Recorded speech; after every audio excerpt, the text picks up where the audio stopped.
భయపడకండి, దేవుడే మీ కొరకు యుద్ధము చేయుచున్నాడు. ఎందుకండి ఈ పోరాటము నాకు, ఎందుకండి ఈ యుద్ధ భూమిలో నేను ఇంతగా పోరాడుతున్నాను అని కన్నీటితో వేదనతో ఉన్నారా? దేవుని బిడ్డలారా, యెహోషువ పుస్తకం 23వ అధ్యాయం 10వ వాక్యాన్ని చదువుకొని ఈరోజు కొరకు మనము ప్రార్థన చేద్దాం. మీ దేవుడైన యెహోవా మీకిచ్చిన మాట చొప్పున తానే మీ కొరకు యుద్ధము చేయువాడు గనక మీలో ఒకడు 1000 మందిని తరుమును. దేవుని బిడ్డలారా, దేవుడే మీ కొరకై యుద్ధము చేస్తున్నాడు.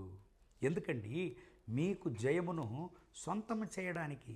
మీ యుద్ధ భూమిలో, మీ యుద్ధ పరిస్థితిలో మీరు ఒంటరిగా లేదండి.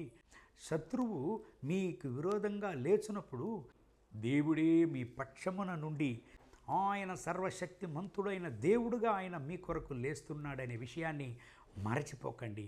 ఆయన మీకు ముందుగా వెళుతున్నాడు, మీ పక్కన ఉన్నాడు, మరియు మిమ్మల్ని వెనుక నుండి కాపాడుతున్నాడు అనే విషయాన్ని మరిచిపోవద్దు దేవుని బిడ్డ.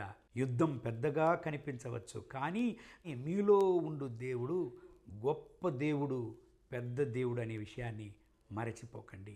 ధైర్యంగా నుండండి. దేవుని యొక్క విజయాన్ని మీరు చూద్దురు. దేవుని కొరకై మీరు సాక్ష్యంగా నిలుతురు.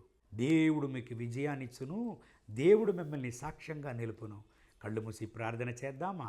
మహోన్నతమైన ప్రభువా, ఈ ఉదయకాల సమయంలో నాతో ఏకీభవించి ప్రార్థన చేసే ఈ దేవుని బిడ్డల కొరకు ప్రార్థన చేస్తున్నాను. వీళ్ళను ఆశీర్వదించండి, మీ రక్తపు కోటలో వీళ్ళను దాచుకోండి. నాయనా, వీళ్ళు సంధించేటువంటి యొక్క ప్రతి ఒక్క పోరాటము ఏమీ లేకుండా పోవును గాక. నా రాజా, వీళ్ళ కొరకు యుద్ధము చేయండి. వీళ్లకు విరోధంగా వచ్చేటువంటి యొక్క శత్రు పోరాటాలు, తంత్రాలు నాశనమైపోవును గాక. వీళ్ళతో ఉండి కాపాడండి, సాక్ష్యంగా వీళ్ళను నిలపండి. మహిమ ఘనత స్తుతి మీకే, యేసయ్య నామములో తండ్రి. ఆమేన్, ఆమేన్.